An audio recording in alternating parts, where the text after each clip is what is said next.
the other heavyset guy that rides the thing that you active, Pleasant, but told me he only decided to do the next block. That's what I called you. They came and did that. I've been in that block for 2 years. They don't do that block anymore. I have to do it, and I don't have no money to keep paying nobody to do it when you say it's a free service. So I've been monitoring. They ain't been out there. Okay, thank They you. ain't been out there. I'll check into I it. lost your car. I'll give it to you. Please give it to me. We'll look into that. Does anyone else have any questions? Yes, ma'am. Yes.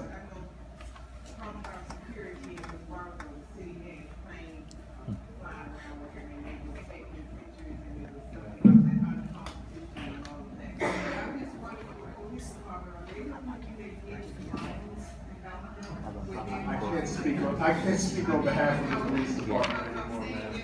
Yeah, the Bible thing.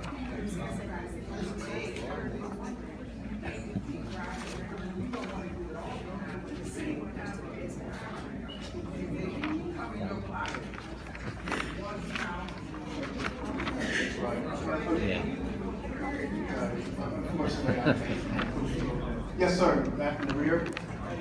How are you? This will be the last question. Thank you. No, go ahead. I live in the 1,000 block of John Street. Yes. One thing I noticed a lot is a lot of transit just walking up and down the street, man. Yeah. Never noticing people wandering around. And I'm walking in my alley, and I'm walking out here, and I'm walking with my son as well.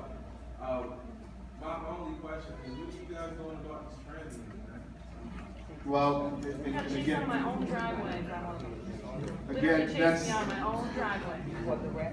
Well, if you're having an issue where someone is trespassing or throwing rocks through your windows, please dial 911. Call the police. Well, and understanding, again, I'm not speaking on behalf of the police, but it does something. What it does for the police, it's a priority call. So although it may not be high in a priority sense from the police department because they have another call for service, but everyone here must understand how this works. When you dial 911, each time a call is made, a report is given once a week. When the police department sees an excessive number of calls to a particular area, they look at that. It's important to call 911. Some people say don't call 911 or run away from it. Don't do that. We don't know what's going on unless you call the police sometimes. So either you're going to communicate it to us by way of a community meeting, or by way that there's somewhere that is being tracked that the police department knows, because we look at that to deploy our resources. Just like when you had a complaint, Denise, I'm sorry, Ms. Whitfield, we had to look at that because it was a complaint, obviously, and there's other people from the community, they were making complaints, something's going on, we need to deploy there. And that type of complaint doesn't come up on this report that we get. These complaints that we get here are nothing but Part 1 crimes. They're the most serious ones. Larcenies, homicides, shootings, burglaries, Part 1 crimes. We don't get, that's a Part 2 crime. Okay, so it's important that you just dial 911. And we're going to talk about that, and Officer Negron is going to talk about that a little bit more too, about what we need to do. Oh, I'm sorry. Yes, sir. Alright, I actually, honestly, if you have a solution to blocking off the alleys, I read an article about gating some of the community spaces in the alley and revitalization. Is there any way you guys budget, not you, but like just the project managers that's here, as far as like gating off these alleys, maybe create a safer space? Yeah. I know you can't say that. Yeah, no, sorry. Maybe we'll look at that. So, I just have one other thing, to reemphasize with the drug use. So while we know that that's not considered a crime and you're not showing the report, and then we know we're emphasizing how important this is, I just want to understand the protocol. So when we call the police and we do that, it's not considered a crime. If they were to catch one of these individuals, It's a crime, right? okay, so will they lock them up? Absolutely, Okay, they so should. will lock them up. They should lock them up, yes. Okay. That's because the substance that they're using is illegal. So that's and they're trained to identify those things, and they'll use their expertise to lead to an arrest. Yes, ma'am. So one of the officers that responded to a call that I made on one occasion said that the police that normally routinely cover our area, you've had about a 40 to 60% loss in officers that normally cover that area, so you're down officers. And then on top of that, she disclosed that there's typically like 3 teams of 10, 15 people that are covering the drug stuff. And right now you only have 1 team of 5 people covering the drug stuff. So my question is, how are we gonna fight some of these crimes or make some of these reports if we're missing 60% of the officers in the area that are supposed to be routinely covering it? I wish I could answer that for you. Again, I am not in the police department anymore.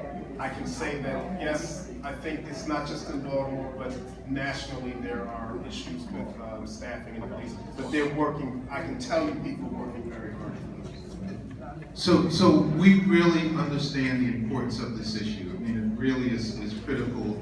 We're trying to build a community. We have a lot of new housing that's under construction and more on the way. So we want to work with you all and the forces that we talked about earlier, the Hopkins Security, the Andres Group, P-Change, the Baltimore City Police Department Officer Negron, the Hopkins Security. We're going to all work together.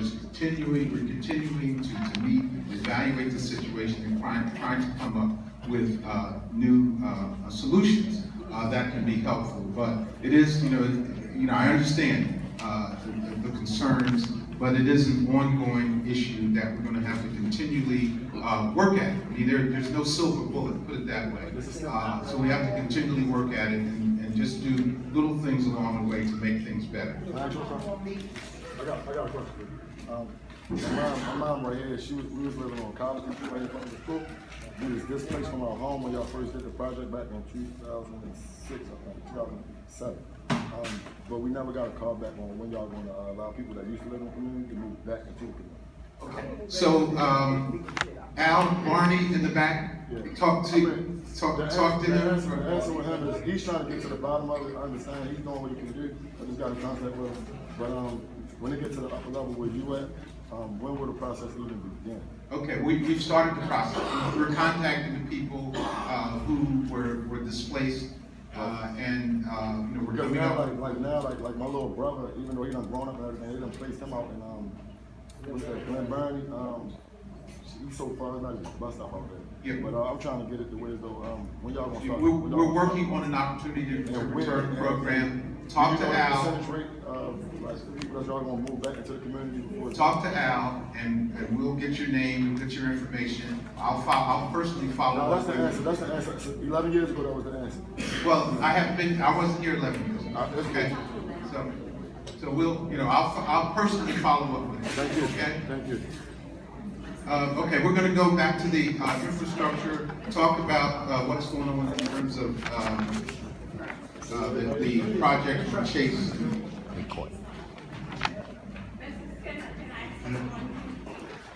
Yes, ma'am.